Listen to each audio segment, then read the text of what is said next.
It is so good to be back in London. My name is Grant Lee. I am one of the co-founders and CEO of Gamma. It is really, really great to be here. I wanted to share a few things. So first, 5 years ago, we started Gamma, and I was actually living in London at the time. We started the company just a few months after my daughter was born, so the city will always have a special place in my heart, and I'm just so pumped to be back. For those that don't know about Gamma, you can think of us as the anti-PowerPoint. For anyone that's ever spent a late night trying to format, design a deck, trying to get things right, we're the tool for you. We're trying to replace all the mundane and tedious tasks so that you can get your ideas out there and create content much more effortlessly. Now, we're pretty excited about what we've been able to accomplish so far. I have to update the slide. It's actually 100 million in ARR that we passed, and we've done so profitably with a team of 50. So today I want to share with you a few of the lessons that I think really have contributed to our ability to really hyperscale and grow really fast. So some of the things we're going to talk about. One is just this topic of product market fit. We'll talk about scaling creator marketing. We're going to talk about building community and really leaning into your community as you scale. And then we're going to talk about dog-fooding the future, dog-fooding your own product. So I'll start with product market fit. Most early-stage startups have this question that they ask themselves: how do I know if we've reached product market fit? And it's a great question. And I think it's actually a very important question to get right, because when you fool yourself, you can actually lead yourself down a really dangerous path. And so the question here is, like, how do you actually know whether or not you have product market fit? I think particularly kind of difficult in this time is you'll get startup advice all the time that says you should do things that don't scale. And this can oftentimes kind of confuse founders as to, like, what should we actually focus on. I'll share more by just telling our own story. So again, we started Gamma a few years ago to really start trying to solve this sort of blank page problem and give people a new way to create and present their ideas. This started with just trying to solve my own pain point. So I started my career in consulting, investment banking, living in slide decks. More recently, after the startup I was at was acquired, I went back into my roots, which is consulting, and I consulted early-stage startups. And so the tool I was using to communicate with my clients was Google Slides. And I remember, one late night trying to prepare for the meeting the next day, formatting, trying to get the boxes just right, really feeling like I was spending all my time on the formatting and so little of the time on the content itself, which just felt backwards. So we started thinking about, okay, what if we could reimagine this format from the ground up such that you can spend much less time on the design and more time on the content creation itself.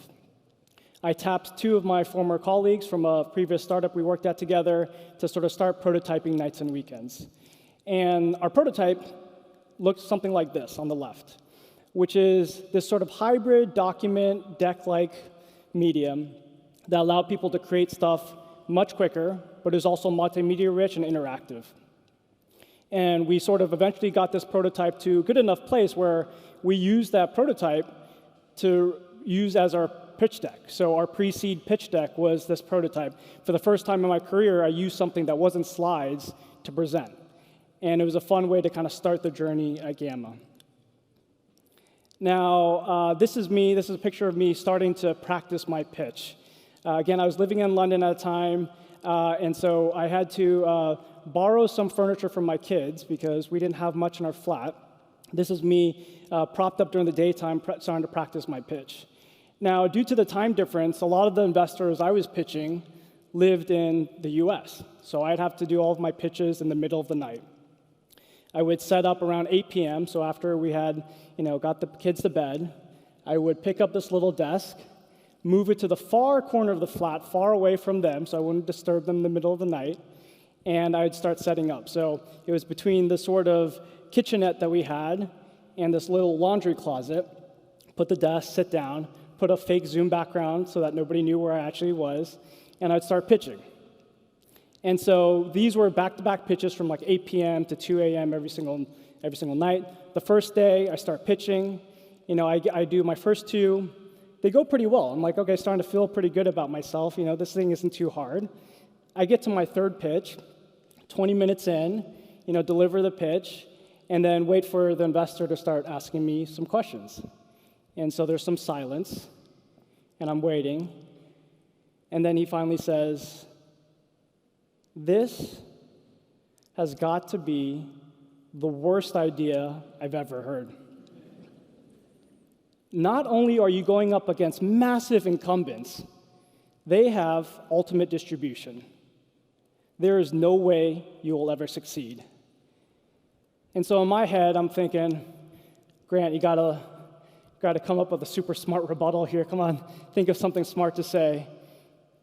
And before I can even respond, he hangs up on the Zoom call. He leaves. And so I get up from my little desk, kind of take a deep breath. I didn't have much time to feel sorry for myself because I had to do the next pitch in about 5 more minutes. But what I was able to do is really just internalize this moment, that he was right, actually. This market that we're going into is incredibly difficult. So building a great product is not enough. We have to think about distribution from day one, from the very beginning. So it ended up being a sort of painful lesson to learn in that moment, but one learned nonetheless. We were fortunate. We ended up raising a little bit of money, which allowed us to actually start building the product. And we spent 2 years basically building towards what we eventually launched as our public beta. We launched on Product Hunt, and we were fortunate. We ended up winning Product of the Day, Product of the Week, Product of the Month, and that felt great. It felt super rewarding. It felt like we had really accomplished something. And it was this moment, it was like, oh, maybe we've done it. Maybe we've made it. But then we looked at signups. And initially, we saw this huge spike in signups, but then they sort of plateaued out. And what this meant was that we didn't actually have strong organic growth. We had this level of interest immediately, but then the signups were flattening out. We were still getting new signups, but they weren't growing on their own. And so something fundamentally was not working for the product, even though it seemed like maybe we had product market fit. And so we were sort of in this fork in the road.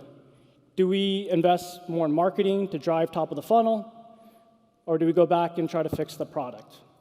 And I think this is the area where a lot of startups might get hung up, because they think, okay, I'm just going to do things that don't scale. I'm going to try to market even harder. I'm going to spend more on ad spend. I'm going to sell harder. I'm going to meet more clients. I'm going to prove to them that this is a product they need. Unfortunately, that doesn't usually work if you don't have strong word of mouth organically, if people aren't already talking about your product. So we ended up choosing the second option, which is we're going to go back and try to fundamentally re-architect the product. We knew that word of mouth is a sort of magical gift. If you can get it right, everything else becomes easier. And without it, everything else is just much harder. So we wanted to focus on just the first 30 seconds of the product. We were going to try to deliver as much magic in that small window of time, such that anybody that experienced it would go on and tell all their friends, family, colleagues about our product. And that was ultimately the goal. We only had a team of 12, so honestly, we couldn't afford much else. Like, that was all we could focus on. But it was all hands on deck. We crammed into this converted 2-bedroom apartment in San Francisco, and we did a 4-month sprint. We worked as hard as we could just on the first 30 seconds of the product to get it just right. And at the end of the day, we ended up launching with something that basically allowed this sort of simple experience, enter a prompt, and you get a first draft of your presentation. You also had the ability to have basic like AI chat to be able to make some basic changes as well. And in March 2023, we launched. Like many AI startups today, we launched by announcing on Twitter, X. And originally, I had started drafting this post, and it was a little bit safe, maybe a little bit boring. And I realized, we sat down with my 2 co-founders and realized, well, this was sort of a bet the company moment because we're about a year of runway left. And so this launch had to go well. We didn't really have a choice. And so we knew that in order to actually get some engagement from this post, we had to be maybe a little bit more provocative. So last minute, we changed the hook. We said the most valuable skill in business is about to become obsolete, which worked.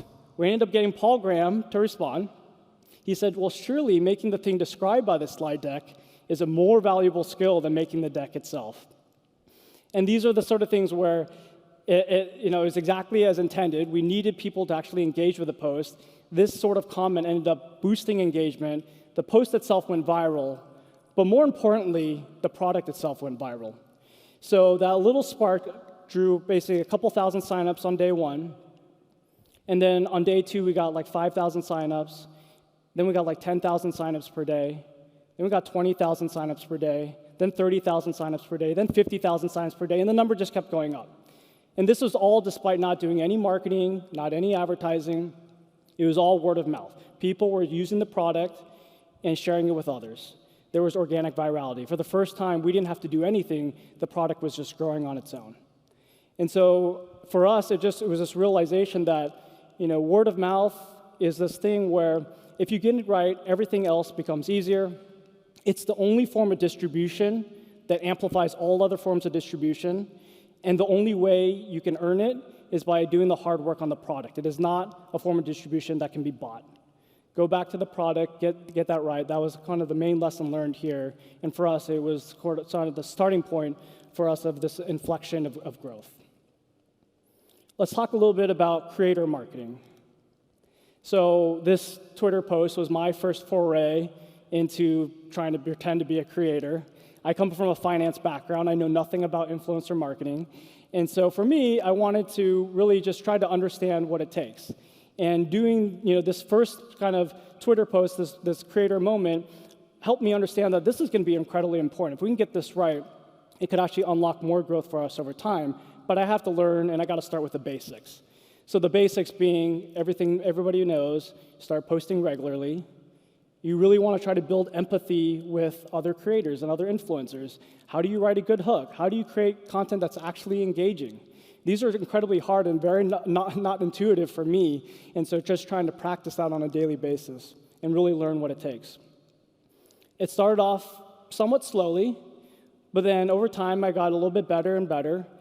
And today I have decent reach so that when I do put out something, it gets a good level of engagement. And it's something I want to continue doing because then anytime I put something out about Gamma, I can be an amplifier for that information, that content we're trying to put out. And this led to kind of just building a foundation for how we think about influencer marketing in general. Oftentimes I hear like founders or other marketing teams treat this as very transactional. They'll have a budget, they go line up a bunch of influencers, and then call it a day. For us, we started with just like the basics. This is a human-to-human interaction. This is a relationship we're trying to build. They're a creator. They have an amazing audience you're trying to reach. And so rather than treat it very transactionally, we spend time onboarding each influencer one by one, showing them the product, helping them understand the product, helping them see the aha moment within the product as well, so that when they're talking about it, they're actually authentically talking about a product they would actually use. And so we started with that as like the sort of rough foundation, and that gave us a chance for us to be able to have influencers that were able to tell our story, but in their voice. And so that's, we ended up accumulating a lot of these great sort of foundational, posts that allowed us to continue to build on this sort of traction over time. What we also learned is that there is this thing called the halo effect, which many of you may have heard. You have probably also heard of this thing called Dunbar's number, which is your network consists of 150 people, roughly, right? And the thing with your network, you trust your network more than the average stranger. And so how this works with influencers, why influencers are able to be so successful, is that oftentimes they'll give you a peek into their life so that you feel like they are actually part of your network. And so then when they recommend things, whether it's tips, tools, products, you trust their advice generally much more so than the average person. And if they really authentically gravitate towards your product as well, then it's even better. And what we found is that every time we invested in influencer marketing, it'd be a 1.5 multiplier into how many times people say they heard about Gamma through a friend. And so people that authentically resonate with this sort of content, and it just makes everything so much easier. And it's been a great way for us to sort of fuel up growth along the way. As we got to 50 million users, I think the big question in our head was, do we have everything it takes to reach the next 500 million users? And for us, the one thing that always felt like was sort of holding us back was was brand. Because oftentimes a creator will say, hey, can you send me some brand assets I can use? And our original brand was sort of pretty limited in DNA. We just didn't have so much to actually offer them. So it was actually hard to actually make it easier for them to showcase Gamma. And so we made the tough decision to do a complete rebrand. Now, at 50 million users, this is a pretty risky proposition because it can cause a lot of confusion. But for us, we really felt like this was the right long-term investment. We knew, again, we weren't just satisfied with the 50 million. We needed to reach the next 500 million. And so what was going to make that easier? We ended up actually changing the entire art direction of the product, the visuals, the typography, everything. We ended up actually open sourcing kind of all of how you can actually emulate our brand. If you go to brand.gamma.app, now creators have an entire tool set where if they wanted to even create their own branded Gamma assets, they can do so. We teach them exactly how. And now they have plenty to go with anytime they want to post and amplify our news, our launches. And this makes it dead simple for them to pick up something and use. And so this realization that every step of the way, you do have to take some bigger bets. You have to find ways to kind of reinvent yourself in many ways. And for us, this took shape in a rebrand earlier this year. Now let's talk about community-led growth. Community is a word that gets thrown out there quite a bit these days. And I just want to share kind of our perspective and what's worked for us. This starts with user testing. Sometimes people say the trick to really expand upon your growth is like be close to the customer. Like voice of the customer has to be very, very prominent in how you make decisions. We end up taking this quite literally. We actually wanted to hear the voices of our customers, and to do so, we run a lot of user tests. And this has been something we've done from the very beginning. And the way we run user tests is we'll recruit users to try out the product, sometimes a new feature, sometimes a new product that we're about to ship. And we'll have them screen share, so they'll show us exactly what they're doing with the product. And then we'll actually have them describe what they're trying to do. We'll give them a task, like, complete X, Y, and Z. And we'll have them describe what they're seeing on the screen, where they're getting stuck. And hearing their voice is just like a complete unlock, because you can hear how much they're struggling when things are not right. You hear how confused they are when the product is confusing. And you can then take that and go back and actually try to re-engineer things, fix it, such that you're not fooling yourself into feeling like, we shipped a great product, but hey, nobody can figure out how to use it. And so this has been with us from day one, whether it's a landing page to in the product, an onboarding experience, a new feature. These are things we do. We recruit users to help us understand where they're getting stuck. As soon as we started having repeat users, we wanted to bring all those power users into a separate workspace. We put them in a separate Slack workspace, and we started a program called the Gambassador program, which is, again, for our power users. In the Slack workspace, we share with them early access to new features, and they're oftentimes posting when they run into bugs, run into issues, or when they have feature requests. And for me, it's still a workspace I visit daily so that I can be close to the customers, understanding where are they getting stuck, where can we provide more value. And it's something that as you continue to scale, being close to them, just having the Slack workspace has been an awesome way for us to just maintain that close contact. The temptation as you scale is like you want to start removing yourself and like adding more layers between you and the end customer because, frankly, it's too much work, right? And you end up, your customer base ends up becoming this sort of faceless blob. Like you don't really know them on an individual level, but they generally like these sort of things.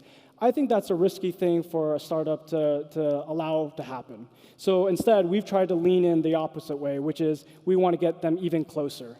Recently, we launched a program called Gamma Lab, which is we flew users from around the world to spend 2 days with us in San Francisco, working alongside our team. And there, we got to show them a preview of all the things we're working on, and they can give us immediate feedback. We actually even got their input on something we're designing completely from scratch, which is Gamma University, like a certification program, and getting their input on how can we design this program to be the most effective for future Gamma users, and getting their input in real life. And I think these sorts of things, these little moments, really have helped us create just a lot of organic product love over time. because these users really believe and feel like they're part of the journey. They're helping build Gamma just as much as we're helping to build Gamma from an engineering perspective. We also try to bring together our local community. So we recently had this big drone show in San Francisco. It was pretty awesome. We had 4,000 attendees just within San Francisco, including the mayor himself came out. And again, these are these sort of moments, even though this was pretty focused on just the little market in San Francisco, it was awesome just to meet users and customers in person. And then many of them would share it on socials. We ended up getting millions of social views as well. So again, these are like the small things you can do just to make sure that when you talk about nurturing your community, you're doing the hard work to actually do it, whether it's in real life, whether it's virtual in Slack, just investing in that a little bit each day as much as possible. I'll end with one last thing we have done, which is dog fooding our product. Is dog fooding even a term out here? Is that something people say? Yeah. All right, well, for those that don't know, dog fooding means you're actually using your own product. So for instance, for us at Gamma, we use Gamma daily for all sorts of things. And oftentimes you're using things that haven't even shipped to end users. And so you're trying to taste all the flaws in your product well before you ship it to end users. And it's something that we've been doing from the very beginning. A quick story, I mentioned we started about 5 years ago. We actually originally had 2 different ideas we worked on at the same time. One was this reimagining of presentations from the ground up, which is the product that it is today. And the second was actually a virtual office. Now, we were really passionate about just this idea of transforming how businesses communicate. But again, this was peak pandemic, and we felt like there's actually an opportunity to change how virtual teams communicated, being in a virtual office to try to emulate the sort of in-office experience. And so for 6 months, the team worked on both products simultaneously in parallel. And after the 6 months, we asked ourselves, which product do we have more conviction for? And it ended up being the presentation tool. A lot of dog fooding is about building conviction. Like, is this product good enough to go out into the world and serve and help users? And for us, when we thought about the presentation tool, there was a million different things that we wanted to build and had so many ideas for. For the virtual office, we actually ended up getting stuck in this notion of, you know what, we're ultimately competing against in real life work and being able to work shoulder to shoulder with someone you like. It's hard to actually go above that. Like, you might be able to get close, but never above it. And so for us mentally, we're sort of capped at our own level of conviction. And so we ended up building the presentation tool instead. And so today, that obviously takes shape in different ways. No longer are we entirely dogfooding different products, but more so at the feature level. Before we ship a feature to users, does this feel good enough? Is it actually useful? Is it something that someone would want to use every day? And more recently, we've been dogfooding our own API. So our API is a way for you now to combine all the different tools you may use, maybe Granola for notes, HubSpot, combine all that and be able to then say, hey, I want to personalize a deck for a specific client. I'm going to pull data from different sources, personalize a deck. And we think this is going to be super powerful for our sales team. We think it's going to be super powerful for many sales teams that want to automate this content creation at scale. And so doing so allowed us to actually then create our own prompt guide, which we recently released as well. And these are basically all the prompts we think that are going to be super useful by comparing that with the API, such that, again, any sales or marketing team out there can then start pulling some of these ingredients into their own workflows. And only learning by doing ourselves could we actually put together this pretty comprehensive set of resources that I think our customers are going to find super useful. So those were the sort of big lessons learned. The 4 big ones being, 1, if you're a founder or you're early stage startup, don't fool yourself into thinking of product market fit. Be sure. Have strong word of mouth, have strong organic virality before you invest in anything else. Second is, scaling creator marketing. If you can, start by learning by doing it yourself, putting yourself out there, and then building relationships with other creators, other influencers, so that they're really in it to help amplify your business. Third is do all the small things to build that community from the ground up, whether it's, again, the Slack and virtual workspaces, or it's doing things in person. Find whatever flavor works for you, or do all of them. And I think those will pay dividends. And the last, if you have a product that you're lucky enough to be one that you can be a user of, then dog food the hell out of it. Do it all the time. Make sure that you're testing things well before you put it into the hands of users. Make sure that's excellent. We all want to be tastemakers of the best technology. Start with your own product. Make sure that you're shipping something you're super proud of. And I'll just end by saying, for any founders or startups in the room here today, I'm your biggest cheerleader. I want to see you succeed. I'd love to connect. If you ever want help or get stuck, want to riff, want to brainstorm, please reach out. I'd love to be of help in any way I can. Thank you so much.